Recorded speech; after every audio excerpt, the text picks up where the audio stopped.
Hello साथियों, आज हम आपको माननीय सुप्रीम कोर्ट का बहुत ही महत्वपूर्ण निर्णय बताने जा रहे हैं। माननीय सुप्रीम कोर्ट ने दहेज की एफआईआर को रद्द किया है, यानी क्वेश किया है। मामला क्या है, मामले पे नजर डाल लेते हैं। मामला है अचिन गुप्ता बनाम हरियाणा राज्य एवं अन्य। निर्णय हुआ 3 मई 2024 को। SLP CRL है 491/2022। अन्य आपराधिक अपील संख्या 2379/2024। साथियों, जिन साथियों ने अभी तक हमारे चैनल को सब्सक्राइब नहीं किया है, हमारे चैनल को जरूर सब्सक्राइब कर लें और वीडियो को लास्ट तक जरूर देखें। वीडियो पसंद आता है तो वीडियो को लाइक और शेयर करना ना भूलें, साथ ही साथ कमेंट भी करें। तो साथियों, यहाँ शिकायतकर्ता कौन है, यानी एफआईआर किसके द्वारा दर्ज कराई गई है? शिकायतकर्ता है श्रीमती तनु गुप्ता, जो कि अचिन गुप्ता की पत्नी है। शादी हुई थी 9/10/2008 को और एफआईआर हुई है 9/4/2021 को। और एफआईआर किसके किसके खिलाफ हुई है? अचिन गुप्ता, जो कि शिकायतकर्ता का पति है, ससुर, सास, भाई और भाभी के खिलाफ एफआईआर हुई है। एफआईआर कौन कौन सी धारा में हुई है? 323, 406, 498A, 506 आईपीसी में अपराध पंजीबद्ध किया गया है। पंजाब एवं हरियाणा उच्च न्यायालय ने 5/4/2022 को एफआईआर निरस्त करने से इनकार कर दिया। जो अचिन गुप्ता हैं, इनके द्वारा एफआईआर निरस्त करने के लिए 482 यानी 482 के तहत अपील दायर की गई थी अधिवक्ता की तरफ से अचिन गुप्ता के। तो माननीय पंजाब एवं हरियाणा उच्च न्यायालय के द्वारा अपील को अस्वीकार कर दिया गया, यानी अपील स्वीकार न करते हुए एफआईआर नष्ट करने से इनकार कर दिया गया था। उसके बाद पुलिस ने इन्वेस्टिगेशन किया, इन्वेस्टिगेशन कंप्लीट हुआ और आरोपी पति के खिलाफ चार्जशीट पेश की गई और बाकी शेष 4 आरोपियों के खिलाफ क्लोजर रिपोर्ट पेश की गई। क्लोजर रिपोर्ट क्या होती है, ये भी हम आपको बताएंगे। फिर उसके बाद माननीय सुप्रीम कोर्ट में अपील की जाती है और फिर वहां से एफआईआर रद्द होती है। हम आपको एफआईआर का विवरण भी बताएंगे और क्लोजर रिपोर्ट क्या होती ये भी हम आपको इस वीडियो में बताएंगे, तो वीडियो में बने रहें। क्लोजर रिपोर्ट ऐसी रिपोर्ट होती है जो पुलिस के द्वारा न्यायालय में पेश की जाती है जब अभियुक्त के खिलाफ कोई मामला नहीं बनता। मान लीजिए अभी इसी मामले में कितने आरोपी हैं? 5 आरोपी हैं। पति हुआ, सास ससुर हुए, भाई और भाभी हुए। इनमें से केवल एक के खिलाफ चार्जशीट पुटअप की गई, पति के खिलाफ। बाकी चार को क्या कर दिया गया? मामले से अलग कर दिया गया, यानी उनके खिलाफ क्लोजर रिपोर्ट पेश की गई। यानी इसका मतलब ये हुआ कि उन 4 के खिलाफ कोई मामला नहीं पाया गया। पुलिस ने इन्वेस्टिगेशन के दौरान, जब इन्वेस्टिगेशन पुलिस ने किया है तो उस दौरान उनको ऐसे साक्ष्य नहीं मिले हैं कि इन 4 के द्वारा कोई अपराध किया गया। अर्थात क्लोजर रिपोर्ट ऐसी रिपोर्ट होती है जब अभियुक्त के खिलाफ अगर कोई मामला नहीं बनता है तो पुलिस न्यायालय में क्या करती है? क्लोजर रिपोर्ट फाइल करती है। क्या करती है? क्लोजर रिपोर्ट फाइल करती है, जो कि भारतीय नागरिक सुरक्षा संहिता की धारा 189 और सीआरपीसी की धारा 169 में वर्णित है। जो कि पहले पुराना कानून क्या था? भारतीय दंड प्रक्रिया संहिता, उसमें 169 में है और नए कानून में 189 में वर्णित है। साथियों, ये हमने आपको बताया क्लोजर रिपोर्ट के बारे में। अब हम आपको बताएंगे इसी मामले में एफआईआर का विवरण, जिसे माननीय सुप्रीम कोर्ट के द्वारा क्या किया गया है? क्वेश किया गया है, निरस्त किया गया है। साथियों, बहुत महत्वपूर्ण निर्णय है। तो जिन साथियों ने अभी तक हमारे चैनल को सब्सक्राइब नहीं किया, हमारे चैनल को जरूर सब्सक्राइब कर लें और वीडियो को लास्ट तक जरूर देखें। हम आपको एफआईआर का विवरण बताएंगे। शिकायतकर्ता ने कहा कि उसकी शादी 9/10/2008 को हिंदू रीति रिवाज के साथ अभियुक्त अचिन गुप्ता के साथ हुई थी। शादी में हैसियत के हिसाब से दान दहेज दिया गया था। सगाई शादी समारोह में फर्नीचर, आभूषण, कपड़े, अन्य घरेलू सामानों पर लगभग 30 लाख रुपए खर्च किए गए थे। कितने खर्च किए गए थे? लगभग 30 लाख रुपए खर्च किए गए थे। शादी के समय शिकायतकर्ता के परिवार वालों ने आभूषण और स्त्री धन आरोपी पति और उसके परिवार वालों को दिए थे और कहा था कि जब भी शिकायतकर्ता को आवश्यकता होगी तो वापस कर देंगे। शादी के बाद दोनों साथ में रहने लगे। दोनों की एक संतान हुई। वर्तमान में 8 वर्ष का बच्चा है, जो कि अभी अपने पिता के साथ यानी अभियुक्त के साथ रह रहा है। विवाह के कुछ दिनों के पश्चात शिकायतकर्ता ने आगे कहा कि जैसे उसकी शादी होती है, कुछ दिनों के पश्चात जब वह अपने ससुराल जाती है तो ससुराल में अभियुक्त गणों ने यानी उसके ससुराल वालों ने पति और पति के साथ पति के माता पिता, भाई भाभी ने ताने मारे। किस चीज के ताने मारे? कि तुम्हारे परिवार ने कम दहेज देकर समाज में तथा रिश्तेदारों के समक्ष उनकी छवि खराब कर दी है। क्या कर दी है, छवि खराब कर दी। और कहा गया शिकायतकर्ता से यानी पीड़िता से कहा गया कि कम से कम तुम्हारे परिवार को दहेज में एक बड़ी कार तो देनी चाहिए थी। ससुराल वालों ने कहा पीड़िता से कि तुम्हारे घर वालों को क्या करना चाहिए, एक कार तो देनी चाहिए थी, क्योंकि जो लड़का है जिससे उसकी शादी हुई है उसकी अच्छी नौकरी है, लगभग 1.5 लाख रुपए महीने कमाता है। उसके लिए हमें अमीर परिवार वालों से भी प्रस्ताव आ रहे थे जो विवाह पर करोड़ों रुपए खर्च करने को तैयार थे। ससुराल वाले थे उन्होंने ताने मारे, पीड़िता से कहा कि कम से कम एक कार तो देनी चाहिए थी। लड़का 1.5 लाख रुपए महीना कमाता है, उसके लिए तो बहुत से बड़े बड़े घरों से रिश्ते आ रहे थे। इस पर शिकायतकर्ता ने कहा कि उसके परिवार ने कार खरीदने के लिए पहले ही 5 लाख रुपए नकद दिए थे। शिकायतकर्ता जो पीड़िता महिला है उसने कहा कि 5 लाख रुपए कार खरीदने के लिए दिए थे तथा अपनी क्षमता से अधिक खर्च कर दिया है, और यह भी कहा कि उसकी शादी में क्षमता से अधिक खर्च कर दिया गया है। अब वे आपकी और दहेज की मांग पूरी नहीं कर सकते। शिकायतकर्ता ने कहा कि अब आप लोगों की मांग यानी ससुराल वालों के द्वारा जो मांग की जा रही थी अब वह पूरी नहीं कर सकते, जिस पर आरोपियों ने उसको शिकायतकर्ता को धमकी दी और धमकी देते हुए कहा कि यदि उनके साथ रहना चाहती है तो अपने माता पिता से दहेज की मांग पूरी करवानी होगी, अन्यथा इस घर में रहने नहीं दिया जाएगा। शिकायतकर्ता जब भी खाना बनाती, आरोपी गण यानी ससुराल वाले हमेशा खाने में अनावश्यक कमियां निकालते थे तथा शिकायतकर्ता को ताना मारते थे कि उसे खाना बनाना नहीं आता है। शिकायतकर्ता को परेशान करते थे तथा परेशान करने के लिए जानबूझकर उसे तरह तरह के खाना बनाने के लिए कहते थे। जब शिकायतकर्ता असमर्थता जताती थी तो आरोपीगण उसके साथ गाली गलौज करते थे तथा मारपीट करते थे। जो पीड़िता है उसके ससुराल वाले उसे कई प्रकार से परेशान करते थे, कई प्रकार की खाना बनाने को बोलते थे। जब वह असमर्थता दिखाती थी तब उसको क्या करते थे, गाली गलौज करते थे, मारपीट करते थे। अभियुक्त नंबर 3 यानी कौन, सास, जो कि एक टीचर है। सुबह 7 बजे घर से स्कूल के लिए निकल जाती थी तथा शिकायतकर्ता घर का पूरा काम करती थी। जब उनकी साथ स्कूल से वापस आती थी तो वह जानबूझकर उससे काम में कमियां निकालती थी। जो शिकायतकर्ता पीड़िता है उसकी सास नौकरी करती थी, सुबह 7 बजे निकल जाती थी, पूरा काम घर का कौन करता था, शिकायतकर्ता पीड़िता करती थी। जब वह स्कूल से वापस लौटती थी तो ताने मारती थी, किस चीज की, कमियां निकालती थी कि काम अच्छे से नहीं करती है, और बोलती थी, क्या कहती थी कि मुझे सोने की चूड़ियां देनी चाहिए थी तुम्हारे घर वालों को, लेकिन चूड़ियां नहीं दी। अब तुम अपने घर वालों से सोने की चूड़ियां लाने के लिए बोलो, लानी पड़ेंगी। इस प्रकार से उसको परेशान किया जाता था। शिकायतकर्ता ने पहले भी कहा था, पीड़िता शिकायतकर्ता ने अब भी कहा कि शादी में बहुत खर्चा कर दिया है, अब वह नहीं दे सकते हैं, तो उसके साथ फिर से मारपीट और गालियां दी जाती थी। इसी प्रकार अभियुक्त नंबर 4 जो कि भाभी हैं, भाभी भी कहती थी कि शादी में मेरे लिए हीरे का सेट देना चाहिए था, जब शादी हुई तो शादी में हीरे का सेट देना चाहिए था, नहीं दिया है। अगर तुम्हें इस घर में रहना चाहती हो तो हीरे का सेट लाना होगा, अन्यथा तुम्हें घर में नहीं रहने देगी वह। इस प्रकार से अभियुक्त नंबर 4 के द्वारा भी प्रताड़ित किया जाता था। छोटी छोटी बातों पर शिकायतकर्ता को गाली गलौज और मारपीट की जाती थी और परिवार के अन्य सदस्यों के द्वारा भी प्रताड़ित किया जाता था। शिकायतकर्ता ने हमेशा एक आदर्श पत्नी के कर्तव्यों को पूरी ईमानदारी और निष्ठा के साथ निभाया है, और शिकायतकर्ता और अभियुक्त के साथ शिकायतकर्ता अपने पति के साथ, पीड़िता अपने पति के साथ हमेशा प्यार से रहती थी और हमेशा उसकी और अन्य आरोपियों की मांगों को पूरा करती थी। शिकायतकर्ता अपने ससुराल में सभी घरेलू काम उसी तरह करती थी जिस तरह से आरोपी उससे करवाते थे। इस प्रकार शिकायतकर्ता का कोई दोष नहीं है। अभियुक्त संख्या 1 यानी आरोपी ने प्रथम सूचक यानी शिकायतकर्ता के साथ रहते हुए भी किसी और से संबंध स्थापित किए।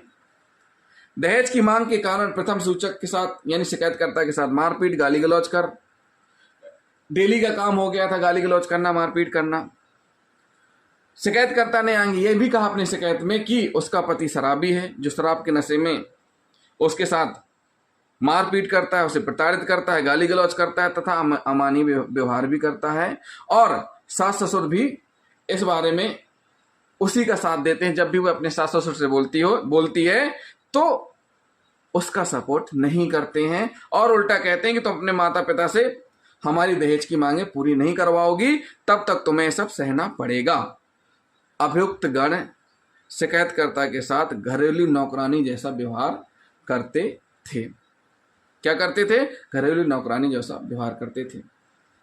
शिकायतकर्ता को जब भी अपने परिवार यानी पीड़िता जो महिला है उसको जब भी अपने मायके अपने परिवारजन से फोन से बात करनी होती थी तो अनुमति नहीं देते थे, यानी परिवार को फोन करने की भी अनुमति नहीं थी। उसके पति ने जानबूझकर उसका फोन हैक कर लिया और उसे घर से बाहर निकलने की अनुमति भी नहीं थी। एक हिंदू महिला होने के नाते प्रथम सूचनाकर्ता यानी जो शिकायतकर्ता ने आरोपियों की सभी यातनाओं को इस उम्मीद के साथ सहन किया कि एक दिन वे अपने तौर तरीके सुधार लेंगे और शिकायतकर्ता पीड़िता को खुशी खुशी रख लेंगे, लेकिन ऐसा नहीं हुआ, बल्कि उसके ससुराल वालों का व्यवहार उसके प्रति क्रूर हो गया।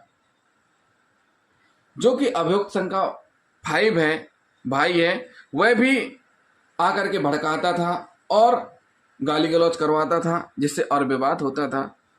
शिकायतकर्ता को जब भी उसके ससुराल वालों द्वारा पति और उसके ससुराल वालों द्वारा मारपीट करके घर से बाहर निकाला जाता था तो पंचों के समक्ष उसके परिवार वाले आते थे और ससुराल वालों को कुछ ना कुछ अवश्य देते थे।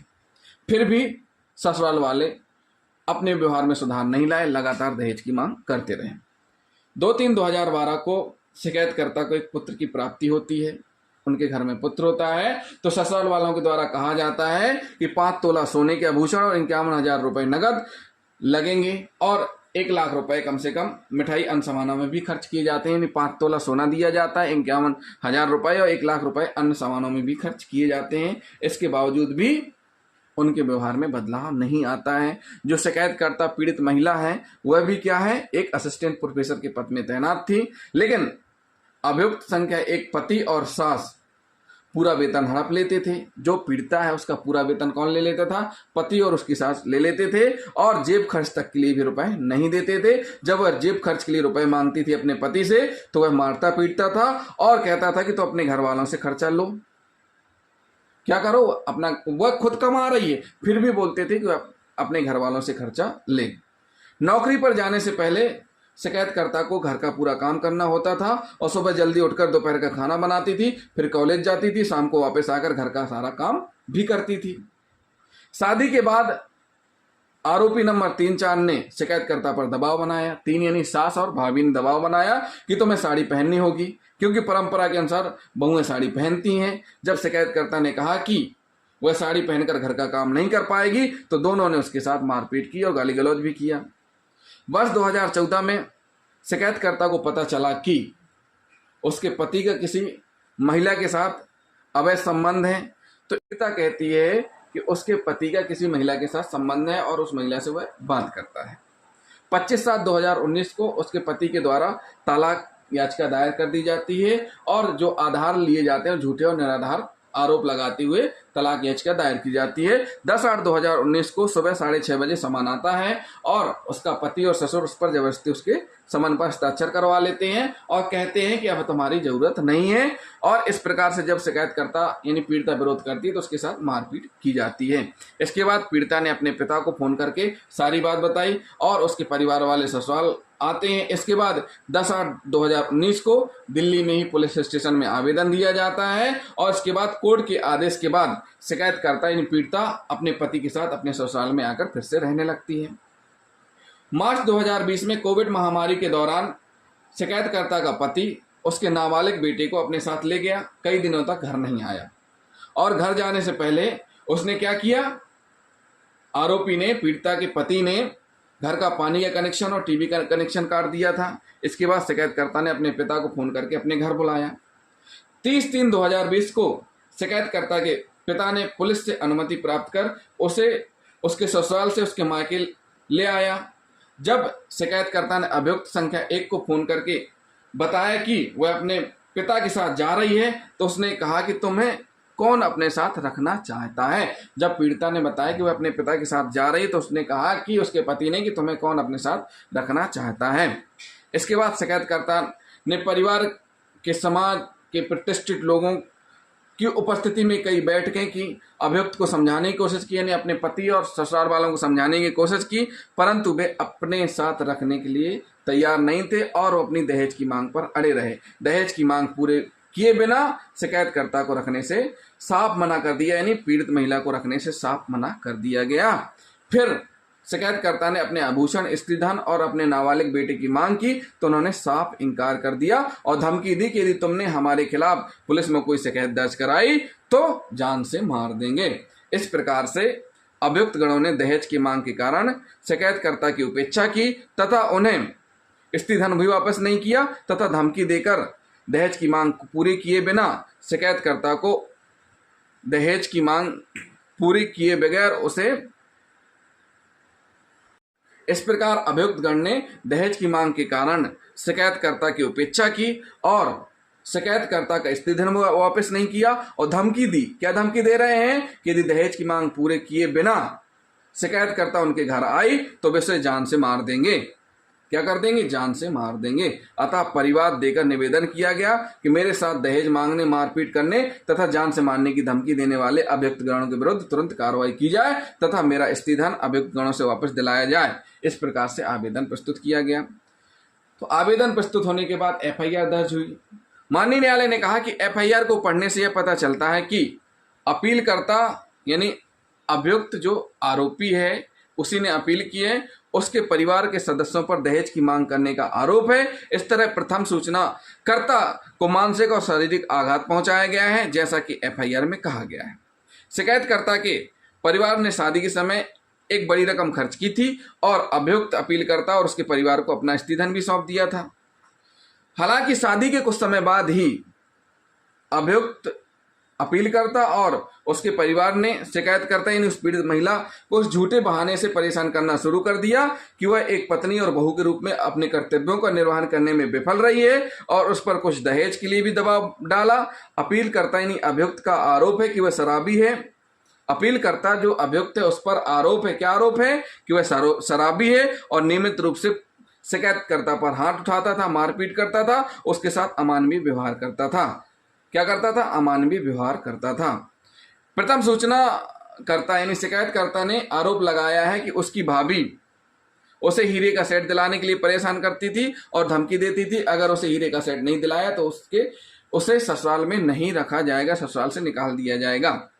शिकायतकर्ता असिस्टेंट प्रोफेसर के पद पर कार्यरत थी। उसने आरोप लगाया कि अपीलकर्ता और उसका परिवार उसका पूरा वेतन हड़प लेता था। जब भी वह पैसे मांगती थी तो अपीलकर्ता यानी अभियुक्त उसके साथ मारपीट करता था। और माननीय न्यायालय ने कहा कि उपरोक्त एफआईआर को पढ़ने से यह पता चलता है कि जो अभियुक्त है यानी पति अपीलकर्ता, उसके परिवार के सदस्यों पर दहेज की मांग करने का आरोप है।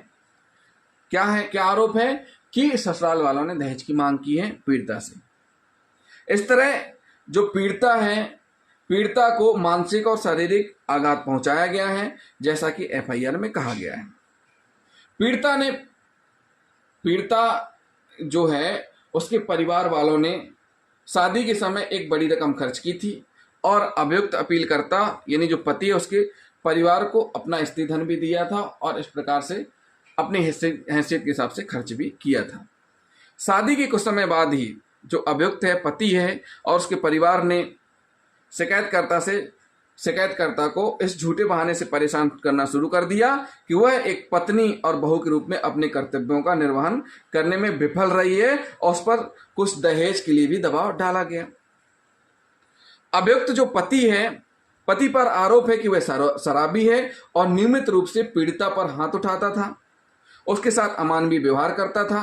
कथित तौर पर अपीलकर्ता के पिता और माता से शिकायत करने पर वे अपने बेटे यानी अभियुक्त यानी उसके पति का पक्ष लेते थे और दहेज के लिए कुछ और पाने के लिए प्रथम यानी पीड़िता पर दबाव बनाते थे। शिकायतकर्ता ने आगे आरोप लगाया कि उसकी भाभी उसे हीरे का सेट दिलाने के लिए परेशान करती थी और धमकी देती थी कि अगर उसने हीरे का सेट नहीं दिलाया तो उसे उसके ससुराल से निकाल दिया जाएगा। शिकायतकर्ता सहायक प्रोफेसर के पद पर कार्यरत थी और उसने आरोप लगाया कि उसके पति और उसके परिवार वालों द्वारा उसका पूरा वेतन हड़प लिया जाता था और जब भी वे पैसे मांगती थी तो उसके साथ मारपीट की जाती थी। क्या की जाती थी? मारपीट की जाती थी और कहा जाता था निजी खर्च उठाने के लिए अपने परिवार वालों से रुपए मांगो। यह भी आरोप लगाया गया है कि अपील करता है, यानी उसका जो पति है उसके किसी अन्य एक महिला के साथ विवाहित संबंध है, यानी शादी होने के बावजूद भी अवैध संबंध है। शिकायतकर्ता को धमकी दी थी कि अगर उसने किसी को उसके संबंध के बारे में बताया तो उसे गंभीर परिणाम भुगतने होंगे। पति ने लंबे समय तक विवाहोत्तर संबंध जारी रखे। बाद में जुलाई 2019 में बिल्कुल झूठे और निराधार आधार पर तलाक की याचिका दायर की। शिकायतकर्ता पीड़िता ने यह भी आरोप लगाया कि कोविड-19 लॉकडाउन के शुरुआती दिनों में उसके पति ने अपने वैवाहिक घर में पानी की आपूर्ति काट दी थी और अपने नाबालिग बेटे को ले गया। ऐसी परिस्थिति में पीड़िता के पास अपने ससुराल को छोड़कर अपने माता पिता के पास लौटने के अलावा कोई विकल्प नहीं बचा था।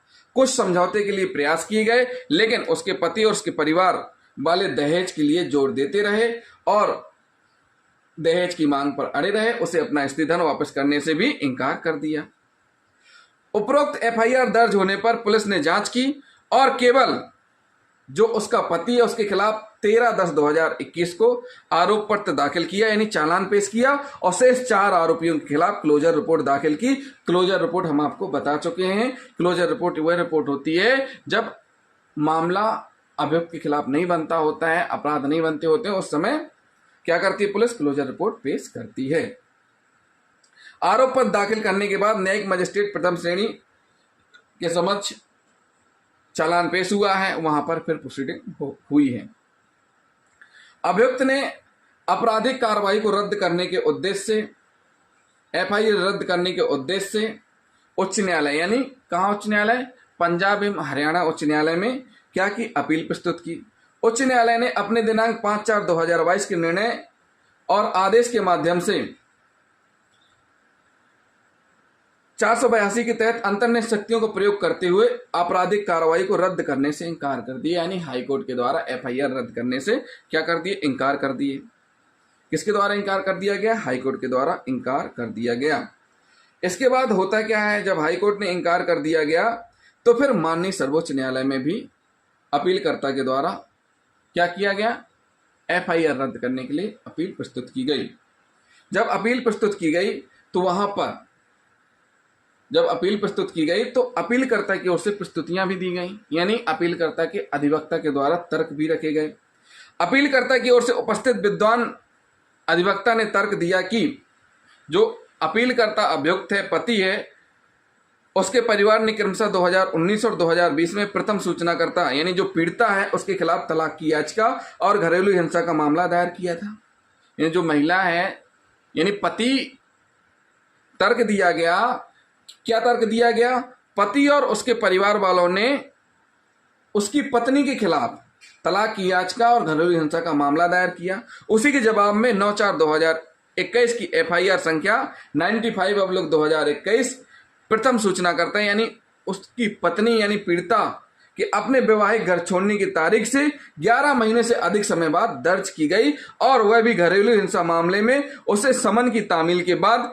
इस तरह की देरी के लिए कोई उचित स्पष्टीकरण नहीं दिया गया है। साथियों, जो पति है उसके अधिवक्ता के द्वारा माननीय सुप्रीम कोर्ट में तर्क दिया गया, यह तर्क दिया गया कि जो उसकी पत्नी है, पत्नी के खिलाफ तलाक की याचिका दायर की गई है और घरेलू हिंसा का मामला भी दायर किया गया है और उसी के संबंध में अपने बचाव में 9/4/2021 को एफआईआर दर्ज कराई गई है और वो एफआईआर 11 महीने बाद की है। जब वो घर छोड़ा, उसने शिकायतकर्ता या पीड़िता ने जब घर छोड़ा उस तारीख से 11 महीने से अधिक समय बाद एफआईआर दर्ज की गई है।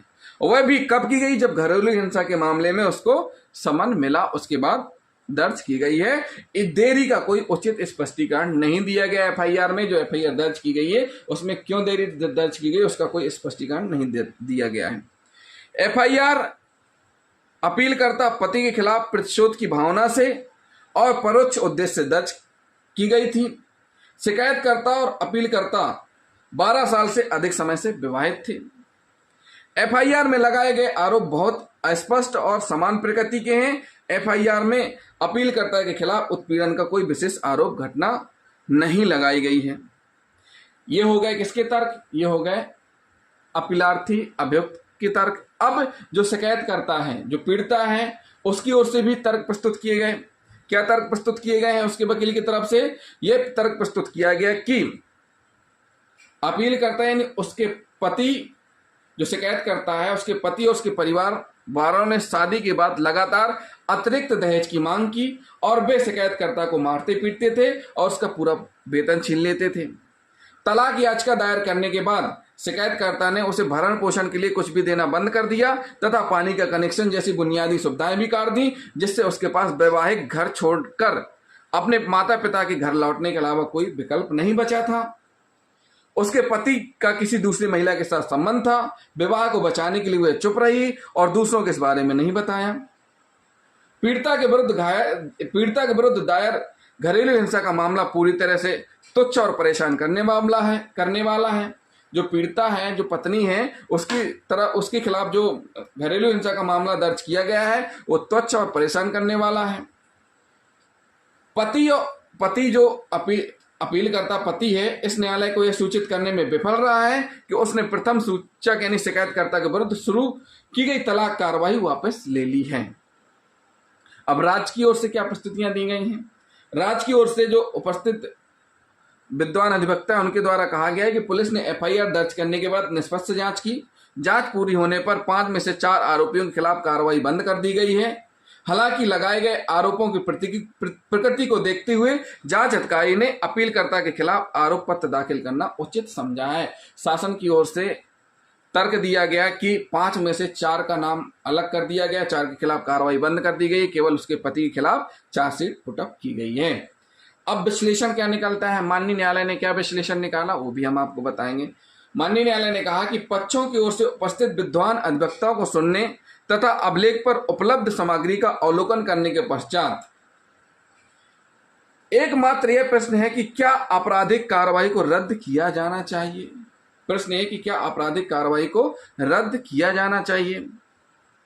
माननीय सुप्रीम कोर्ट ने कहा है कि जो सीआरपीसी की धारा 482 है उसमें जो अंतर्निहित शक्ति है उसका प्रयोग कब किया जाना चाहिए। पुराने कानून में सीआरपीसी की धारा 482 में वर्णित था। जो नया कानून बना है भारतीय नागरिक सुरक्षा संहिता 2023 उसमें धारा 528 में वर्णित है। तो इस धारा में जो शक्ति है, अंतर्निहित शक्ति है, उनका इस्तेमाल बड़े संयम, सतर्कता और सावधानी के साथ किया जाना चाहिए। और कब कब किया जाना चाहिए यह भी न्यायालय ने स्पष्ट कर दिया है और कहा है कि 3 परिस्थितियां हैं, ऐसी 3 परिस्थितियां हैं जिनके तहत अंतर्निहित अधिकार क्षेत्र का इस्तेमाल किया जा सकता है। नंबर 1 है संहिता के तहत किसी आदेश को प्रभावी बनाने के लिए भी इस धारा का प्रयोग किया जा सकता है। इस धारा के तहत अंतर्निहित शक्ति का प्रयोग किया जा सकता है। नंबर 2 न्यायालय की प्रक्रिया के दुरुपयोग को रोकने के लिए भी किया जा सकता है। जो न्यायालय की जो प्रक्रिया है उसका दुरुपयोग ना हो उसको रोकने के लिए भी किया जा सकता है।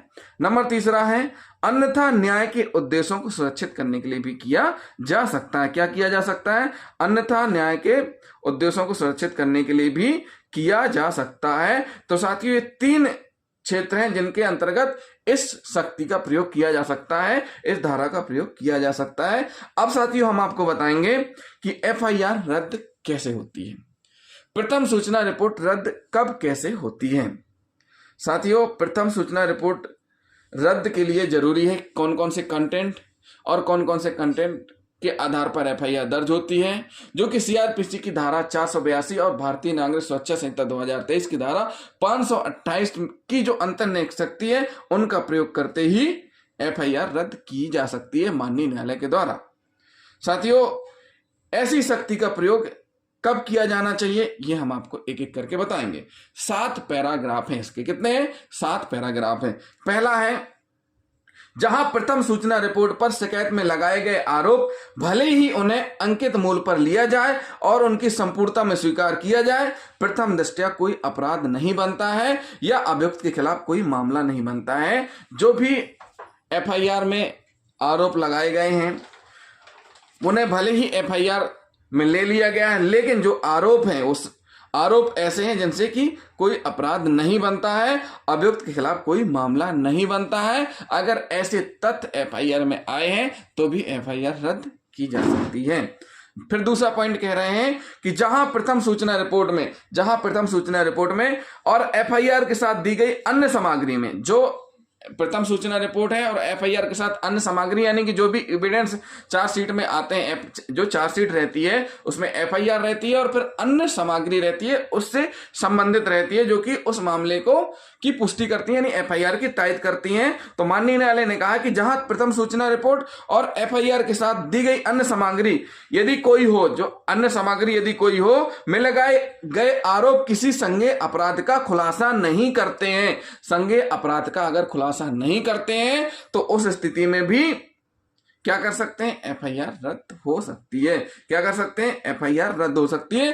क्यों? क्योंकि संहिता की धारा, जो भारतीय नागरिक सुरक्षा संहिता की धारा जिसमें 173 और 174 के प्रावधान दिए गए हैं, वही सीआरपीसी की धारा 154 और 155 के प्रावधान दिए गए हैं। तो जब संज्ञेय अपराध का खुलासा नहीं पाया जाता है तो वहां पर असंज्ञेय अपराध यानी 155 सब क्लॉज 2 सीआरपीसी के तहत मजिस्ट्रेट के आदेश के अलावा इस संहिता की धारा 156(1) के तहत पुलिस अधिकारी द्वारा जांच को उचित ठहराया जा सकता है। मतलब यह हुआ कि अगर अपराध का खुलासा नहीं है मामले में तो भी एफआईआर रद्द की जा सकती है। अब साथियों बात करते हैं संज्ञेय अपराध क्या होते हैं, असंज्ञेय अपराध क्या होते हैं।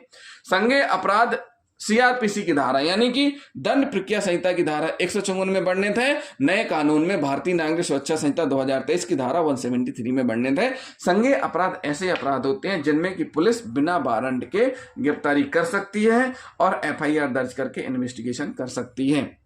असंज्ञेय अपराध ऐसे अपराध होते हैं जो कि सीआरपीसी की धारा 155 और भारतीय नागरिक सुरक्षा संहिता की धारा 174 के समरूप है। असंज्ञेय अपराध में वारंट की आवश्यकता होती है, वारंट के बिना पुलिस गिरफ्तार नहीं कर सकती और इन्वेस्टिगेशन भी न्यायालय की अनुमति के बगैर नहीं कर सकती है पुलिस। तो साथियों संज्ञेय अपराध में एफआईआर दर्ज होती है और असंज्ञेय अपराध में एनसीआर दर्ज होती है, असंज्ञेय मामलों की रिपोर्ट दर्ज की जाती है। तो इस प्रकार से पॉइंट नंबर 2 में कहा गया है कि जब संज्ञेय अपराध का खुलासा नहीं होता है तो भी एफआईआर रद्द हो सकती है।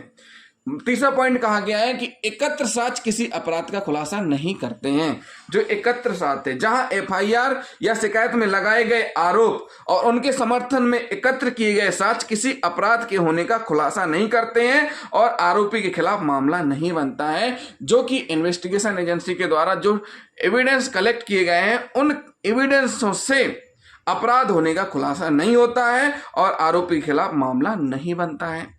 नंबर 4 कह रहे हैं कि आरोप असंज्ञेय हो, जहां एफआईआर में लगाए गए आरोप संज्ञेय अपराध नहीं है। जो एफआईआर दर्ज की गई है उसमें जो आरोप लगाए गए हैं वो संज्ञेय अपराध की श्रेणी में नहीं आते हैं, बल्कि केवल असंज्ञेय अपराध हैं। क्या है? असंज्ञेय अपराध है। वहां पुलिस अधिकारी द्वारा मजिस्ट्रेट के आदेश के बिना जांच की अनुमति नहीं है। असंज्ञेय अपराध ऐसे अपराध होते हैं जिनमें कि पुलिस इन्वेस्टिगेशन और बिना वारंट की गिरफ्तारी नहीं कर सकते। इन्वेस्टिगेशन कब कर सकते हैं? जब न्यायालय अनुमति देगी। न्यायालय की अनुमति के बगैर इन्वेस्टिगेशन जांच नहीं कर सकते हैं। नंबर 5, आरोप बेतुके हो, असंभव हो, जहां एफआईआर या शिकायत में लगाए गए आरोप इतने बेतुके और स्वाभाविक रूप से असंभव हैं कि उनके आधार पर कोई विवेकशील व्यक्ति कभी भी इस निष्कर्ष पर नहीं पहुंच सकता कि अभियुक्त के खिलाफ कार्रवाई करने के लिए पर्याप्त आधार है। मान लीजिए आज घटना हुई है किसी एक स्टेट में और सामने वाला व्यक्ति किसी दूसरे स्टेट में है या किसी जेल में निरुद्ध है और उसका नाम एफआईआर में दर्ज कर दिया जाता है। मान लीजिए तिहाड़ जेल में कोई बंद है और एफआईआर दर्ज करवाई जाती है कि उस व्यक्ति ने आकर के मारपीट की। तो इस प्रकार संभव ही नहीं कि तिहाड़ जेल से कोई बाहर आएगा, या कोई ऐसा सीसीटीवी फुटेज है कि वह दूसरे स्टेट में है और घटना किसी और स्टेट में हो रही जहां से कि वह आना जाना भी नहीं कर सकता अगर वो फ्लाइट का इस्तेमाल करें। तो इस प्रकार के जो आरोप लगाए जाते हैं, जहां एफआईआर या शिकायत में लगाए गए आरोप इतने बेतुके और स्वाभाविक रूप से असंभव हैं कि जिनके आधार पर कोई विवेकशील व्यक्ति कभी भी इस निष्कर्ष पर नहीं पहुंच सकता कि अभियुक्त के खिलाफ कार्रवाई करने के लिए पर्याप्त आधार है। नंबर 6 क्या कहता है? स्पष्ट कानूनी रोक लगाई गई हो, जहां संहिता या संबंधित अधिनियम के किसी भी प्रावधान में कार्रवाई शुरू करने और जारी रखने पर स्पष्ट कानूनी रोक लगाई गई हो। जहां पर न्यायालय के द्वारा पहले ही कानूनी रोक लगाई गई हो कार्रवाई प्रारंभ करने और शुरू करने और जारी रखने के संबंध में, फिर भी वहां इस प्रकार की कार्रवाई हुई है तो भी एफआईआर रद्द की जा सकती है। नंबर 7वां कहते हैं आपराधिक कार्रवाई में दुर्भावना निहित हो। जब आपराधिक कार्रवाई में स्पष्ट रूप से दुर्भावना निहित हो, यानी बदले की भावना से कार्रवाई करवाई गई है, तो उस स्थिति में जहां कार्रवाई का तरीका क्या हो, दुर्भावना पूर्वक हो, तो अभियुक्त पर प्रतिशोध लेने के गुप्त उद्देश्य तथा निजी व्यक्तिगत द्वेष के कारण उसे परेशान करने के उद्देश्य से की गई हो, तो ऐसी स्थिति में भी एफआईआर रद्द की जा सकती है। तो साथियों एफआईआर किन किन परिस्थितियों में रद्द होगी ये हम आपको शॉर्ट में फिर से बता देते हैं। जहां अपराध नहीं बनता हो, संज्ञेय अपराध का खुलासा नहीं होता हो, एकत्र साक्ष्य किसी अपराध का खुलासा नहीं करते हो, आरोप असंज्ञेय हो, आरोप व्यक्ति के असंभव हो, स्पष्ट कानूनी रोक लगाई गई हो, आपराधिक कार्रवाई में दुर्भावना निहित हो। क्या हो? आपराधिक कार्रवाई में दुर्भावना निहित हो। तो इस प्रकार के तथ्य अगर एफआईआर यानी एफआईआर के बाद जो चार्जशीट पुटअप की गई है उसमें आए हो तो एफआईआर रद्द की जा सकती है माननीय न्यायालय के द्वारा। और रद्द करने की शक्ति अंतर्निहित है किसमें? सीआरपीसी की धारा 482, अब नए कानून में धारा 528 में वर्णित है। किसमें वर्णित है? नए कानून में धारा 528 में वर्णित है। तो साथियों ये हमने आपको एफआईआर रद्द करने की प्रोसीडिंग बताई कि किन किन परिस्थितियों में एफआईआर रद्द हो सकती है। माननीय सुप्रीम कोर्ट ने कहा है कि किसी अपराध की जांच का क्षेत्र विशेष रूप से पुलिस अधिकारियों के लिए आरक्षित है। इस क्षेत्र में उनकी शक्तियां असीमित हैं। पुलिस की जो शक्तियां हैं असीमित हैं। जब तक कि संज्ञेय अपराध की जांच करने की शक्ति को सीआरपीसी के प्रावधानों के सख्त अनुपालन में वैध रूप से प्रयोग किया जाता है। साथ ही साथ सीआरपीसी की धारा 482 के तहत शक्तियों का प्रयोग करते समय माननीय न्यायालय ने फिर से कहा है कि सीआरपीसी की धारा 482 और अब नए कानून में धारा 528 में वर्णित है। जैसा कि अभी हमने आपको बताया है कि इस धारा के तहत निहित अधिकार क्षेत्र में और इसका प्रयोग संयम और सावधानी से किया जाना चाहिए। इस धारा के तहत निहित अधिकार क्षेत्र बहुत व्यापक है, फिर भी इसका प्रयोग संयम से, सावधानी से और सतर्कता से किया जाना चाहिए। केवल तभी किया जाना चाहिए जब ऐसा प्रयोग धारा में विशेष रूप से निर्धारित परीक्षणों द्वारा उचित ठहराया गया हो। वास्तविक और पर्याप्त न्याय करने के लिए ऐसे एक्स डिप्टो जस्टिसिया का प्रयोग किया जाना चाहिए, जिसके प्रशासन के लिए न्यायालय मौजूद है। न्यायालय का अधिकार न्याय को आगे बढ़ाने के लिए मौजूद है और यदि उस अधिकार का दुरुपयोग करने का प्रयास किया जाता है, न्यायालय का अधिकार न्याय को आगे बढ़ाने के लिए मौजूद है और यदि उस अधिकार का दुरुपयोग करने का प्रयास किया जाता है ताकि अन्याय उत्पन्न हो, तो न्यायालय के पास ऐसे दुरुपयोग को रोकने की शक्ति है। क्या है? न्यायालय के पास ऐसे दुरुपयोग को रोकने की शक्ति है। किसी भी कार्रवाई की अनुमति देना न्यायालय की प्रक्रिया का दुरुपयोग होगा, जिसके परिणाम स्वरूप अन्याय होगा और न्याय को बढ़ावा देने में बाधा होगी। तो इस प्रकार शक्तियों का प्रयोग करते हुए न्यायालय किसी भी कार्रवाई को रद्द करने के लिए न्यायोचित होगा यदि न्यायालय को लगता है कि इसकी शुरुआत या जारी रहना न्यायालय की प्रक्रिया का दुरुपयोग है या इन कार्रवाइयों को रद्द करना अन्यथा न्याय के उद्देश्यों की पूर्ति नहीं करेगा। जब शिकायत से कोई अपराध प्रकट नहीं होता है तो न्यायालय तथ्य के प्रश्न की जांच कर सकते हैं। जब किसी शिकायत को रद्द करने की मांग की जाती है तो शिकायतकर्ता ने जो आरोप लगाया है उसका आकलन करने के लिए सामग्री को देखने की अनुमति है और यदि आरोपों को पूरी तरह से स्वीकार कर लिया जाता है तो भी कोई अपराध नहीं बनता है। एक बार फिर लास्ट में माननीय न्यायालय ने कहा है कि एक बार जब जांच पूरी हो जाती है, देखिए एफआईआर और चार्जशीट के बीच में अंतर है। एफआईआर दर्ज होने के बाद इन्वेस्टिगेशन चलता है। क्या चलता है? इन्वेस्टिगेशन चलता है और एक बार आरोप पत्र दाखिल हो जाता है न्यायालय में, चार्जशीट पुटअप हो जाती है। और चार्जशीट कब पुटअप होती है? जब इन्वेस्टिगेशन कंप्लीट हो जाता है। उसके बाद इन्वेस्टिगेशन एजेंसी के द्वारा क्या किया जाता है? पुलिस के द्वारा कोर्ट में आरोप पत्र यानी चार्जशीट पुटअप की जाती है, यानी फाइनल रिपोर्ट चालान पेश किया जाता है। तो माननीय न्यायालय ने कहा है कि एक बार जांच पूरी हो जाती है और आरोप पत्र दाखिल हो जाता है तो एफआईआर महत्वहीन हो जाती है। क्या हो जाती है? एफआईआर महत्वहीन हो जाती है। उसके बाद अदालत का यह कर्तव्य है कि वह जांच एजेंसी द्वारा आरोप पत्र के रूप में एकत्र की गई सभी सामग्रियों को देखे। उसके बाद माननीय न्यायालय ने कहा है कि जैसे ही चार्जशीट कोर्ट में पुटअप की जाती है, एफआईआर महत्वहीन हो जाती है। उसके बाद अदालत यानी न्यायालय का यह कर्तव्य है कि जैसे ही चार्जशीट कोर्ट में पुटअप की गई है, वह जांच एजेंसी द्वारा आरोप पत्र के रूप में एकत्र की गई सभी सामग्रियों को देखें, यानी चार्जशीट संपूर्ण चार्जशीट का अवलोकन करें। सीआरपीसी की धारा 482 के शब्दों में ऐसा कुछ भी नहीं है जो अदालत की प्रक्रिया के दुरुपयोग या न्याय की विफलता को रोकने के लिए अदालत की शक्ति के प्रयोग को केवल एफआईआर के चरण तक सीमित करता है। यह न्याय का उपहास होगा कि किसी व्यक्ति के खिलाफ शुरू की गई कार्रवाई में एफआईआर के चरण में हस्तक्षेप किया जा सकता है, लेकिन अगर यह चार्जशीट में बदल गया तो नहीं। माननीय न्यायालय ने कहा कि शिकायतकर्ता और अभियुक्त की शादी 2008 में हुई थी। माननीय सुप्रीम कोर्ट ने कहा है कि जो अपीलकर्ता अभियुक्त हैं और जिसने शिकायत पीड़िता जो शिकायत करता है, इनका विवाह अक्टूबर 2008 में हुआ था। दोनों एक दशक से अधिक समय साथ में रहे, यानी पति पत्नी के रूप में दोनों एक दशक यानी 10 वर्ष से भी अधिक समय तक साथ में रहे और विवाह से ही मार्च 2012 में एक बच्चे का जन्म हुआ। क्या हुआ? एक बच्चे का जन्म हुआ। माननीय न्यायालय ने आगे कहा कि हम इस तथ्य पर ध्यान देते हैं कि जो अभियुक्त है पति ने क्रूरता के आधार पर जुलाई 2019 में तलाक की याचिका दायर की थी। जो पति है, पति ने अपनी पत्नी के खिलाफ क्रूरता का आरोप लगाते हुए तलाक की याचिका दायर की थी, जो कि उसने वापस ले ली थी। क्यों वापस ले ली थी? क्योंकि अपीलकर्ता को अपने बच्चे की देखभाल करने में कठिनाई हो रही थी। जो अपीलकर्ता अभियुक्त है उसको अपने बच्चे की देखभाल करने में कठिनाई हो रही थी, इसलिए उसने अपनी याचिका वापस ले ली थी। वह न्यायालय द्वारा निर्धारित तिथियों पर समय पर जाता था। जो भी न्यायालय द्वारा निर्धारित तिथि दी जाती थी, डेट लगती थी, पीसी जो भी होती थी, उसमें वह उपस्थित होता था। अपीलकर्ता जो पति है, यानी अपीलकर्ता, देखिए पीड़िता ये शिकायतकर्ता हो गई, इसकी पत्नी है। पति ने याचिका दायर की थी तलाक की के आधार पर कि पत्नी क्रूरता पूर्वक उसके साथ बिहेव करती है उसके परिवार वालों के खिलाफ। उसके बाद होता क्या है कि पति ने याचिका वापस ले ली। इसलिए वापस ले ली क्योंकि इनका एक बच्चा भी है और उसकी देखभाल अच्छे से नहीं हो पा रही है। उसके बाद फिर भी पति पेशी करता रहा, लगातार जो भी केस चल रहा था उससे संबंधित पेशी करता रहा। उसके बाद होता क्या है कि जो अभियुक्त है, अपीलकर्ता पति, जो पति है इसकी माँ यानी कि पीड़िता की सास हुई। जो अपीलकर्ता अभियुक्त है इसकी माँ सास हुई और किसकी? पीड़िता की। तो अपीलकर्ता अभियुक्त की माँ को घरेलू हिंसा से महिलाओं के संरक्षण अधिनियम 2005 के प्रावधानों के तहत अक्टूबर 2020 में प्रथम सूचना करता यानी शिकायतकर्ता के खिलाफ घरेलू हिंसा का मामला दर्ज करना पड़ा।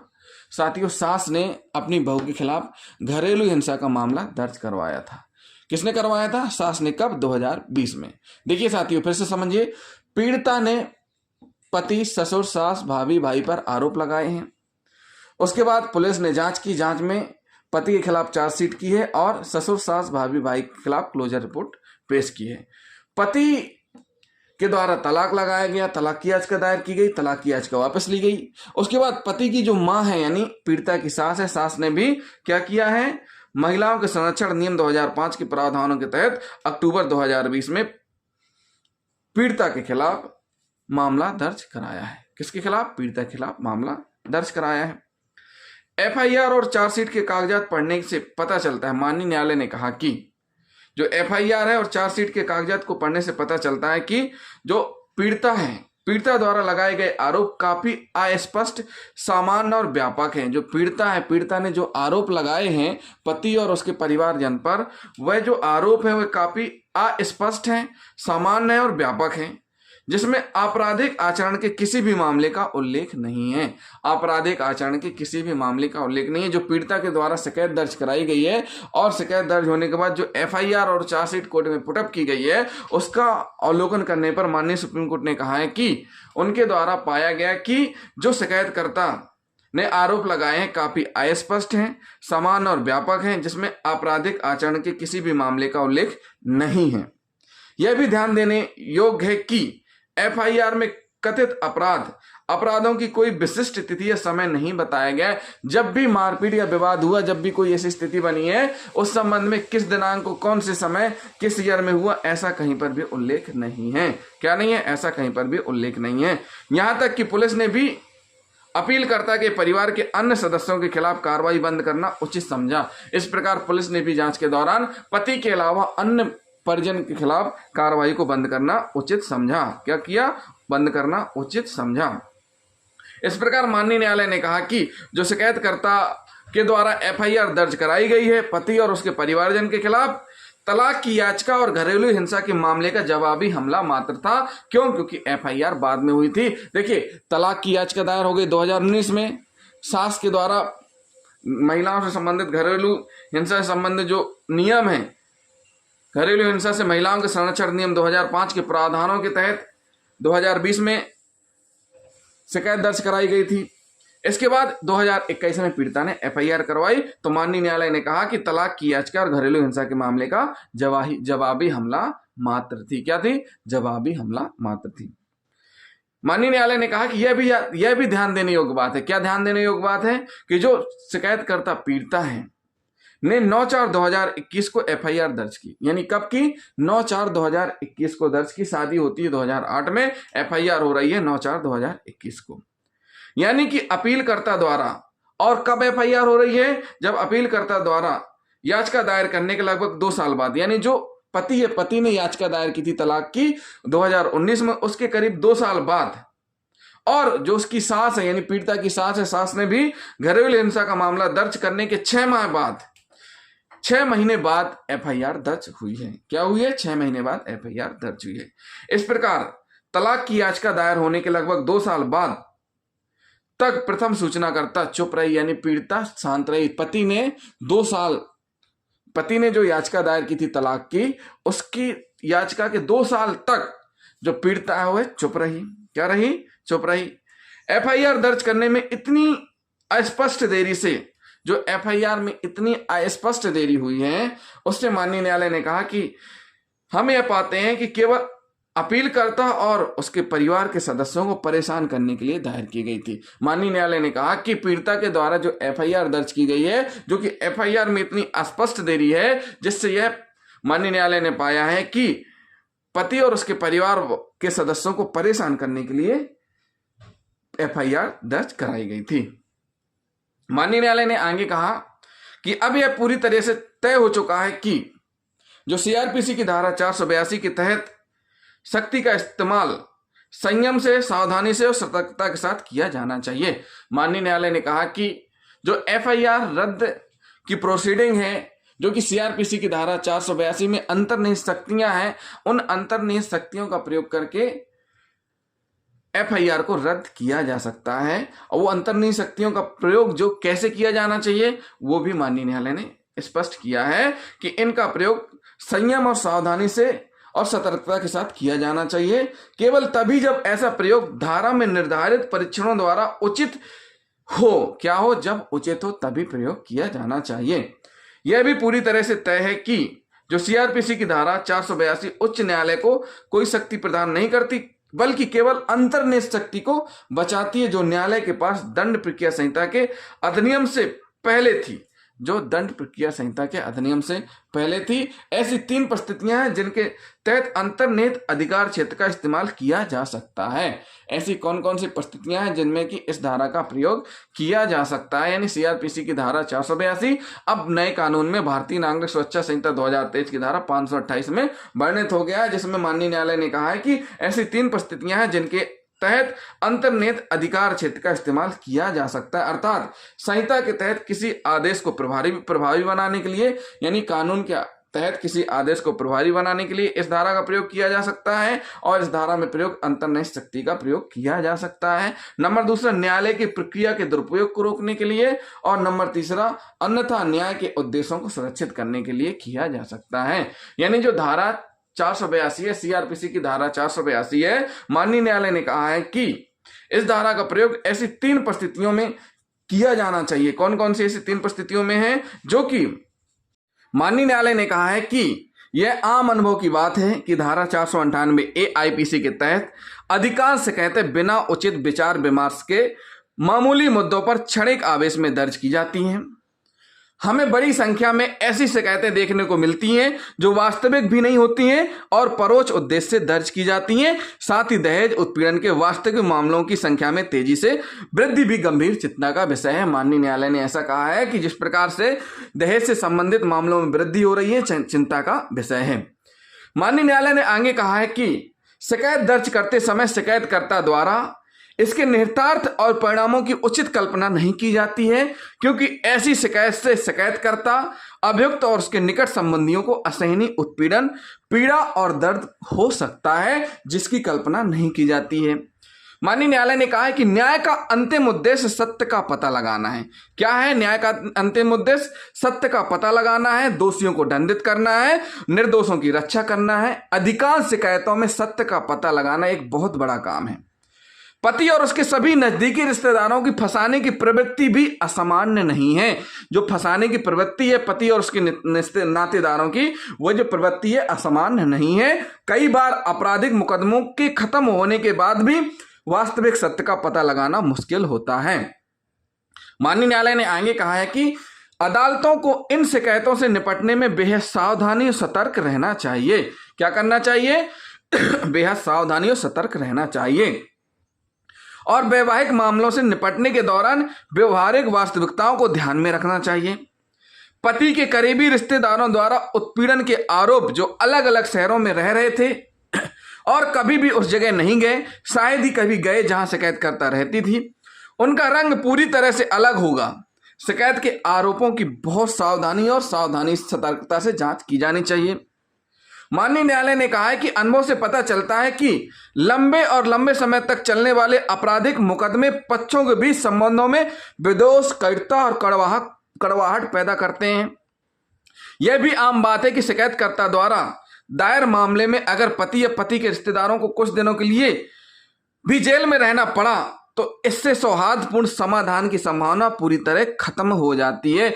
अगर पति और पति के नातेदारों को कुछ दिनों जेल में रहना पड़ता है तो उसके बाद फिर जो समाधान की जो संभावना रहती है वो पूरी तरह से खत्म हो जाती है।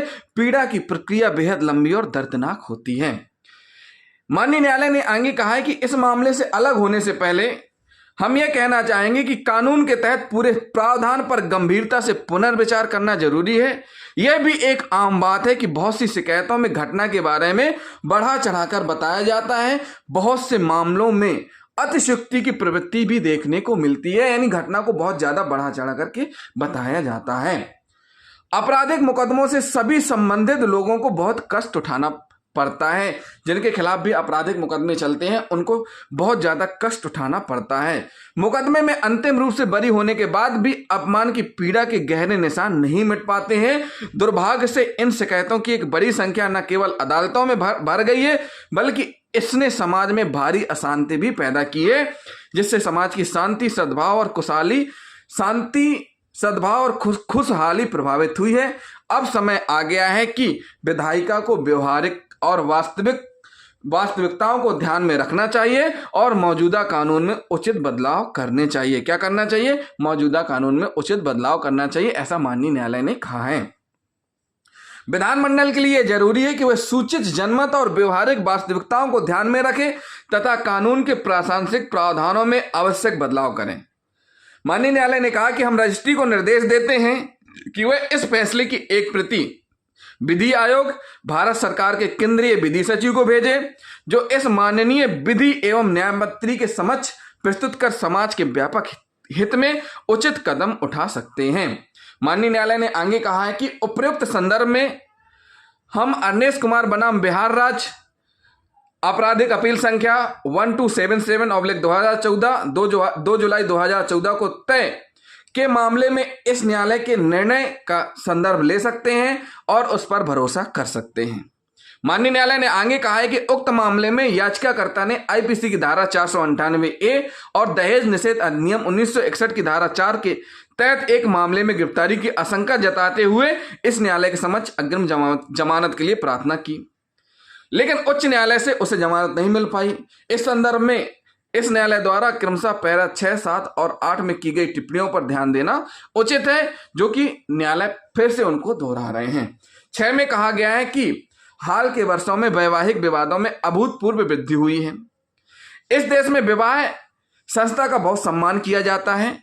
आईपीसी की धारा 498A को पति और उसके रिश्तेदारों द्वारा महिलाओं को परेशान किए जाने के खतरे से निपटने के लिए लाया गया था। तथ्य यह है कि धारा 498A एक संज्ञेय और गैर जमानती अपराध है, जिसने इसे उन प्रावधानों के बीच एक संदिग्ध स्थान दिया है जिसका उपयोग असंतुष्ट पत्नियों द्वारा ढाल के बजाय हथियार के रूप में किया जाता है। परेशान करने का सबसे आसान तरीका इस प्रावधान के तहत पति और उसके रिश्तेदारों को गिरफ्तार करवाना है। कई मामलों में पतियों के बिस्तर पर पड़े दादा दादी दादियों, दशकों से विदेश में रह रही उनकी बहनें गिरफ्तार की जाती हैं।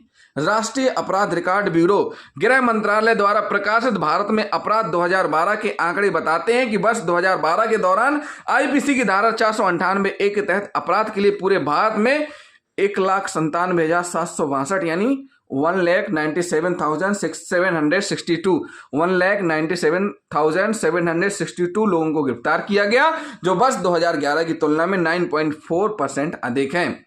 2012 में इस प्रावधान के तहत गिरफ्तार किए गए लोगों में से लगभग 1/4 महिलाएं थीं, यानी 47,951, जो दर्शाता है कि पतियों की माताओं और बहनों को भी उनकी गिरफ्तारी के दायरे में उदारता पूर्वक शामिल किया गया था।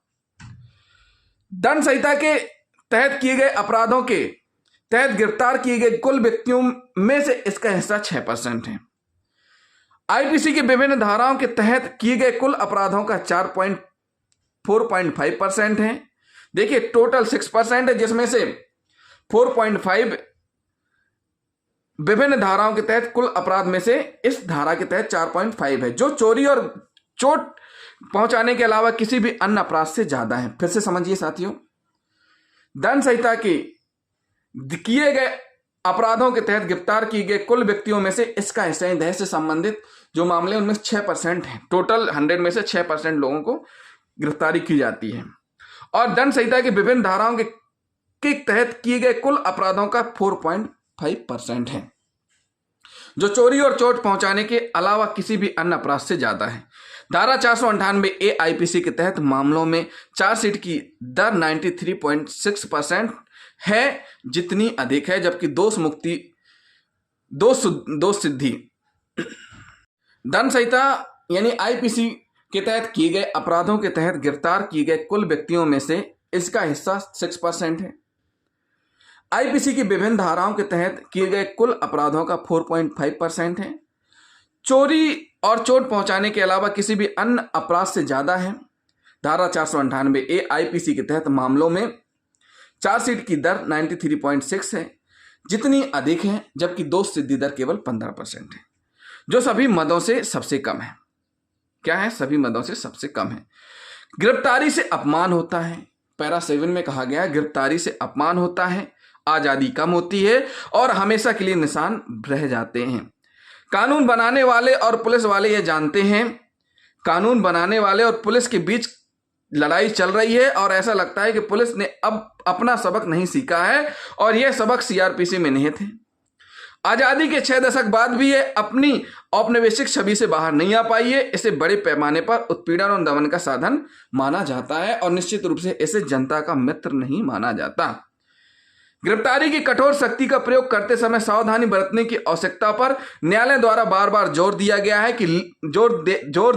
है, लेकिन इससे अपेक्षित परिणाम नहीं मिले हैं। माननीय न्यायालय ने कहा है कि गिरफ्तारी की कठोर सख्ती का प्रयोग करते समय सावधानी बरतने की आवश्यकता पर न्यायालय द्वारा बार बार जोर दिया गया है, लेकिन इससे अपेक्षित परिणाम नहीं मिले हैं। गिरफ्तारी करने की शक्ति इसके अहंकार को बहुत बढ़ाती है, साथ ही मजिस्ट्रेट द्वारा इसे रोकने में विफलता भी।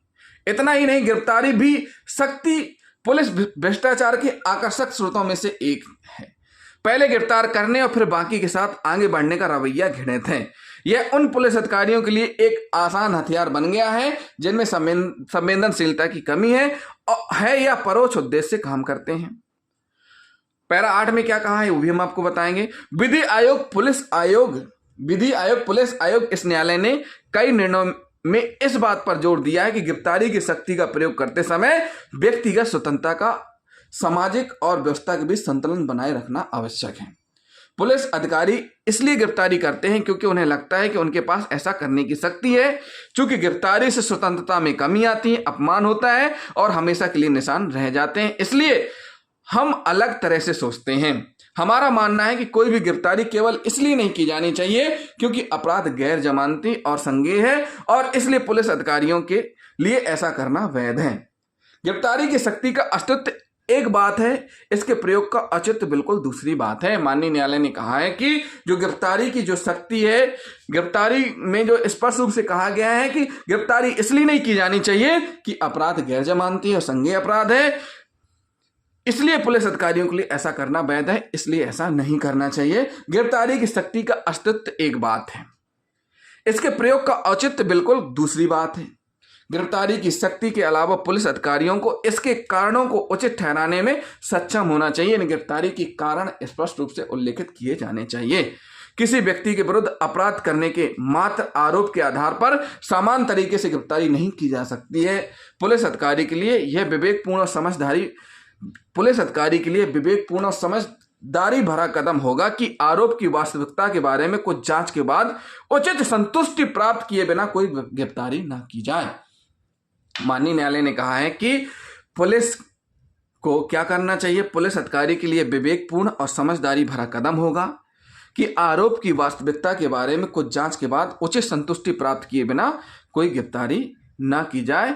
इस कानून की स्थिति के बावजूद भी विधानमंडल को कोई सुधार नहीं मिला है, गिरफ्तारी की संख्या में कमी नहीं आई है।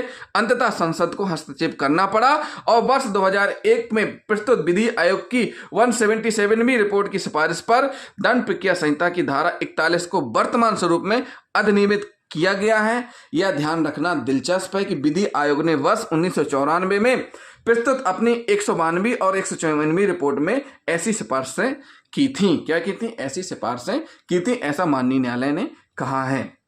माननीय न्यायालय ने कहा है कि हाल ही के दिनों में वैवाहिक विवादों में वृद्धि हुई है।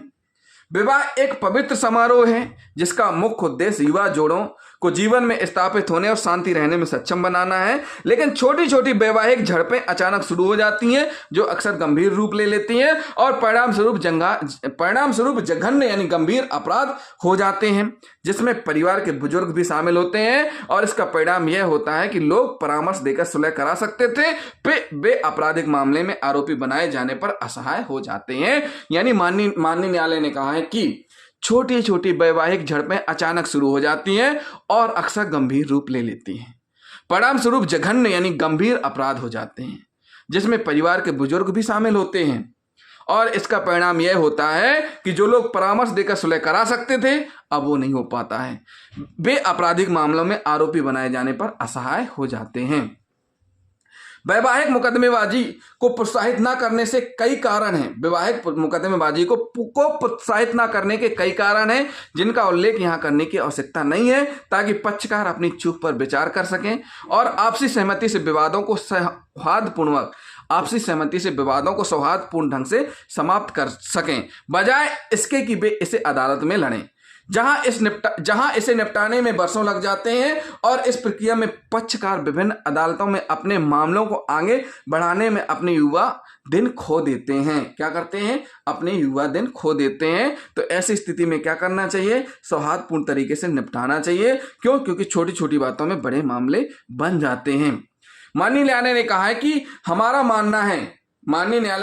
हमारा मामला है कि ये सारी बातों को ध्यान में रखा जाना चाहिए, थोड़ी उदारता से लागू किया जाना चाहिए। क्या करना चाहिए? उदारता से इन मामलों में, इस तरह के मामले में थोड़ी उदारता से लागू किया जाना चाहिए। यदि न्यायालय इस तथ्य से आश्वस्त है कि शिकायतकर्ता द्वारा अपने पति और उसके करीबी रिश्तेदारों की संलिप्तता एक प्रत्यक्ष उद्देश्य है तो भले ही एफआईआर और चार्जशीट में संज्ञेय अपराध का खुलासा हो, लेकिन न्यायालय को पर्याप्त न्याय करने के उद्देश्य से शिकायतकर्ता और अप्रत्यक्ष उद्देश्य को ध्यान में रखना चाहिए और मामले पर व्यवहारिक दृष्टिकोण अपनाना चाहिए। क्या करना चाहिए? मामले पर व्यवहारिक दृष्टिकोण अपनाना चाहिए। यह प्रतिवादी संख्या 2 यानी जो पीड़िता है और राज्य के लिए उपस्थित वकील द्वारा प्रस्तुत किए गए तर्क को यंत्रवत स्वीकार कर लिया जाए तो हमारी राय में सीआरपीसी द्वारा उच्च न्यायालय को दी गई अंतर्निहित शक्ति निरर्थक हो जाएगी, ऐसा माननीय न्यायालय ने इस मामले में कहा है। माननीय न्यायालय कहते हैं कि हम ऐसा इसलिए कह रहे हैं क्योंकि यदि वैवाहिक विवादों के कारण पत्नी और पति और उसके परिवार के सदस्यों को परेशान करने का फैसला, माननीय न्यायालय ने कहा है कि हम ऐसा इसलिए कह रहे हैं क्योंकि यदि वैवाहिक विवादों के कारण पत्नी अपने पति और उसके परिवार के सदस्यों को परेशान करने का फैसला करती है तो सबसे पहले उसे यह सुनिश्चित करना होगा कि प्रथम सूचना रिपोर्ट में उचित आरोप लगाए जाएं।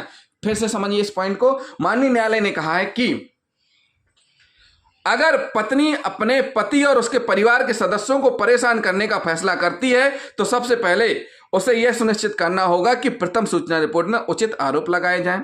कई बार इसके लिए पेशेवरों की सेवाएं ली जाती हैं, कई बार आरोप लगाने के लिए पेशेवरों की सेवाएं ली जाती हैं और एक बार जब शिकायत कानूनी दिमाग से तैयार हो जाती है तो उसके बाद उसमें किसी भी तरह की खामी या अन्य कमियों को दूर करना बहुत मुश्किल हो जाता है। हालांकि इसका मतलब यह नहीं है कि अदालत को अपनी आंखें बंद कर लेनी चाहिए और असहाय होकर हाथ खड़े कर देना चाहिए। यह कहते हुए कि सच हो या झूठ एफआईआर में आरोप है और चार्जशीट के कागजात एक संज्ञेय अपराध के होने का खुलासा करते हैं। अगर लगाए गए आरोपों पर ही गौर किया जाना है, खासकर इस मामले में, तो जांच एजेंसी ने अन्य सह आरोपियों के खिलाफ क्लोजर रिपोर्ट दाखिल करना क्यों उचित समझा। राज्य की ओर से पेश हुए विद्वान वकील के पास इसका कोई जवाब नहीं है। माननीय न्यायालय ने आगे कहा कि हम ऐसा इसलिए कह रहे हैं क्योंकि इस मामले में न केवल अपीलकर्ता के खिलाफ बल्कि उसके माता पिता, भाई और बहन के खिलाफ भी आरोप लगाए गए हैं। अगर ऐसा है तो पुलिस ने अन्य सह आरोपियों के खिलाफ आरोप पत्र दाखिल करना क्यों उचित नहीं समझा। इस मामले में 4 आरोपियों के खिलाफ क्लोजर रिपोर्ट पेश की गई, यानी उनके खिलाफ मामला बंद किया गया, केवल पति के खिलाफ चार्जशीट पेश की गई थी। ऐसा प्रतीत होता है कि जांच एजेंसी भी इस बात से आश्वस्त थी कि एफआईआर वैवाहिक विवाद से उत्पन्न आक्रोश के अलावा और कुछ नहीं है। कई बार पत्नी के माता पिता और करीबी रिश्तेदार भी छोटी छोटी बातों को तूल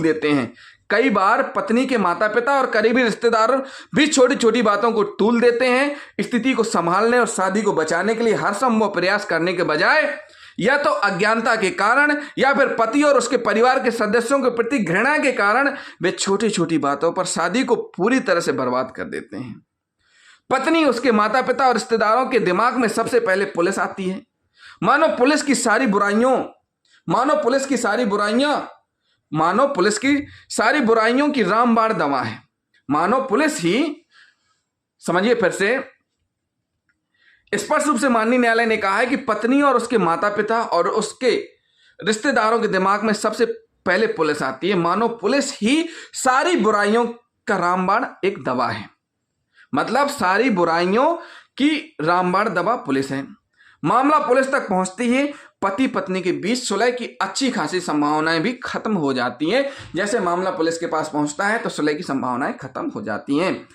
एक स्वस्थ विवाह की नींव सहिष्णुता, संयोजन और एक दूसरे का सम्मान करना है। एक दूसरे की गलतियों के प्रति सहनता, एक हद तक सहनीय होना हर एक विवाह में निहित होना चाहिए।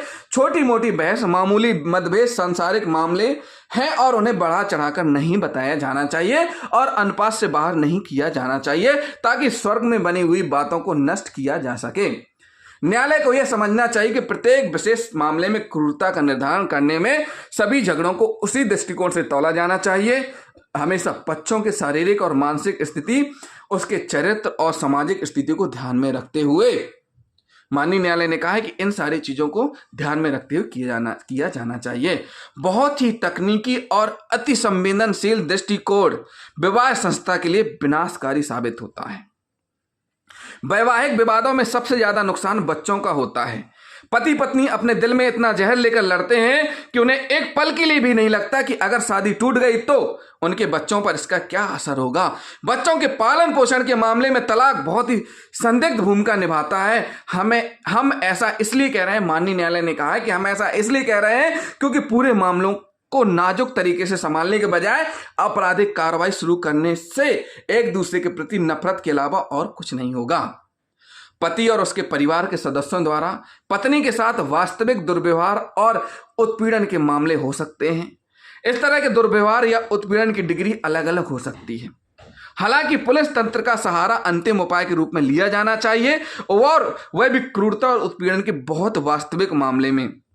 पुलिस तंत्र का उपयोग पति को बंधक बनाने के उद्देश्य से नहीं किया जा सकता है, ताकि उसके माता पिता, रिश्तेदारों या दोस्तों के उकसावे पर पत्नी द्वारा दबाया जा सके। सभी मामलों में जहां पत्नी उत्पीड़न या दुर्व्यवहार की शिकायत करती है, आईपीसी की धारा 498A कोई यंत्रपद लागू नहीं किया जा सकता। आईपीसी की धारा 506 सब क्लोज 2 और 323 के बिना कोई भी एफआईआर पूरी नहीं होती है। हर वैवाहिक आचरण जो दूसरे को परेशान कर सकता है, क्रूरता नहीं माना जा सकता है। पति पत्नी के बीच होने वाली छोटी मोटी चिड़चिड़ाहट, झगड़े जो कि रोजमर्रा की शादीशुदा जिंदगी में होते हैं, क्रूरता नहीं मानी जा सकती है, ऐसा माननीय न्यायालय ने कहा है। क्या कहा है? ऐसा माननीय न्यायालय ने कहा है। साथियों, इस प्रकार माननीय न्यायालय ने आगे कहा है कि सभी परिस्थितियों में यह सही निष्कर्ष नहीं है तो इसे नहीं निकाला जाना चाहिए। इस तरह के मामलों में यदि दूसरों को चोट पहुंचाने या दुख पहुंचाने की कोई इच्छा नहीं है तो आचरण केवल तभी क्रूरता बन जाता है जब वह निर्दोष पक्ष के न्यायोचित विरोध से दूसरे पक्ष में आक्रोश भड़क उठता है, जो वास्तव में शारीरिक रूप में निर्दोष पक्ष पर निर्दोषता कार्यों या शब्दों से प्रकट होती है। वैवाहिक मामलों में क्रूरता क्या होती है? वैवाहिक मामलों में क्रूरता क्या होती है, ये भी हमने आपको बताया हुआ है, और हमने इस संबंध में अलग से वीडियो भी बनाया हुआ है, वो भी आप देख सकते हैं। क्या कर सकते हैं आप हमारा पुराना वीडियो भी देख सकते हैं। माननीय न्यायालय ने आगे कहा है कि उपयुक्त कारणों से हम इस निष्कर्ष पर पहुंचे हैं, यदि अपीलकर्ता अभियुक्त के विरुद्ध माननीय न्यायालय ने कहा है कि उपयुक्त कारणों से हम इस निष्कर्ष पर पहुंचे हैं कि यदि अपीलकर्ता के विरुद्ध आपराधिक कार्रवाई जारी रखने की अनुमति दी जाती है तो यह कानून की प्रक्रिया का दुरुपयोग और न्याय का उपहास होगा। यह एक उचित मामला है जिसमें उच्च न्यायालय को आपराधिक कार्रवाई को रद्द करने के उद्देश्य से सीआरपीसी की धारा 482 यानी 482 के तहत अपनी अंतर्निहित शक्ति का उपयोग करना चाहिए था। माननीय न्यायालय ने आगे कहा कि मामले को बंद करने से पहले हम विधानमंडल का ध्यान इस न्यायालय द्वारा लगभग 14 वर्ष पहले प्रीति गुप्ता मामले में की गई टिप्पणी की ओर आकर्षित करना चाहते हैं, जिसमें कि हमने प्रीति गुप्ता से संबंधित जजमेंट अपने YouTube चैनल में डाल रखा है। तो जिन साथियों ने प्रीति गुप्ता से संबंधित जजमेंट हमारा नहीं देखा है ऐसे संबंध, वो जरूर देख लें, वो बहुत ही महत्वपूर्ण है। और इसके पैरा 34 और 35 जो कि सबसे ज्यादा महत्वपूर्ण है। पैरा 34 में कहा गया है कि इस मामले से अलग होने से पहले हम यह कहना चाहेंगे कि कानून के तहत पूरे प्रावधानों गंभीरता से पुनर्विचार करना जरूरी है। यह भी एक सामान्य ज्ञान की बात है कि बड़ी संख्या में शिकायतों में घटना के बारे में बढ़ा चढ़ाकर बताया जाता है और बहुत बड़ी संख्या में मामलों में अतिशयोक्ति की प्रवृत्ति भी दिखाई देती है। उसके बाद इसमें 35 पैरा में कहा गया था कि इसमें प्रीति गुप्ता मामले में आपराधिक मुकदमों से सभी संबंधित लोगों को बहुत कष्ट उठाना पड़ता है, यह भी कहा गया है। साथियों, हमने आपको क्रूरता और के बारे में बता दिया है और यह भी बताया कि धारा 86 और 85 क्या कहती है, ये भी हमने आपको बता दिया है। लास्ट में माननीय न्यायालय ने यह भी कहा है कि उपरोक्त कुछ भी नहीं है। माननीय न्यायालय ने कहा है कि जो धारा 86 और 85 है, जो अभी नया कानून लागू हुआ है, उसकी जो 85 और 86 है, किसी महिला के पति या पति के रिश्तेदारों द्वारा उसके साथ क्रूरता करना, इसमें सब स्पष्ट रूप से लिखा हुआ है। तो माननीय न्यायालय ने कहा है कि उपरोक्त कुछ भी नहीं है, बल्कि भारतीय दंड संहिता की धारा 498A का शब्दश पुनरुत्थान है। यानी जो नए कानून में धारा 85, 86 है, वह धारा 498 का बिल्कुल ही वही रूप है, वही शब्दांश पुनरुत्थान है। अंतर केवल इतना है कि भारतीय दंड संहिता की धारा 498A का स्पष्टीकरण अब एक अलग प्रावधान यानी भारतीय न्याय संहिता की धारा 2023 की धारा 86 के माध्यम से होगा। माननीय न्यायालय ने आगे कहा है कि हम विधानमंडल से अनुरोध करते हैं कि वह व्यवहारिक वास्तविकताओं को ध्यान में रखते हुए ऊपर बताए गए मुद्दों पर गौर करें और दोनों नए प्रावधानों के लागू होने से पहले भारतीय न्याय संहिता 2023 की धारा 85 और 86 में आवश्यक बदलाव करने पर विचार करना है। यानी कि जो नया कानून लागू हुआ है 1 जुलाई से, इसके पहले ही माननीय सुप्रीम कोर्ट ने कह दिया था कि जो कानूनी प्रावधान है इनमें बदलाव किया जाना चाहिए, इनमें बदलाव किए जाने पर विचार किया जाना चाहिए। क्या किया जाना चाहिए?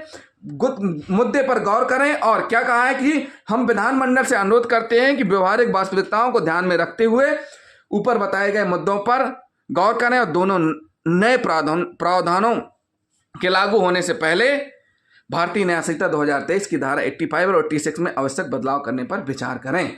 माननीय न्यायालय ने अपील को स्वीकार किया और उच्च न्यायालय द्वारा पारित विवादित निर्णय और आदेश को अपस्त किया और साथ ही साथ एफआईआर को रद्द किया। क्या किया? एफआईआर को रद्द किया। तो साथियों, ये था एक बहुत ही महत्वपूर्ण निर्णय जो माननीय सुप्रीम कोर्ट ने अभी लेटेस्ट में दिया है। तो जिन साथियों ने अभी तक हमारे चैनल को सब्सक्राइब नहीं किया, हमारे चैनल को जरूर सब्सक्राइब कर लें और वीडियो को लाइक और शेयर करना ना भूलें, साथ ही साथ कमेंट भी करते जाएं। थैंक यू साथियों।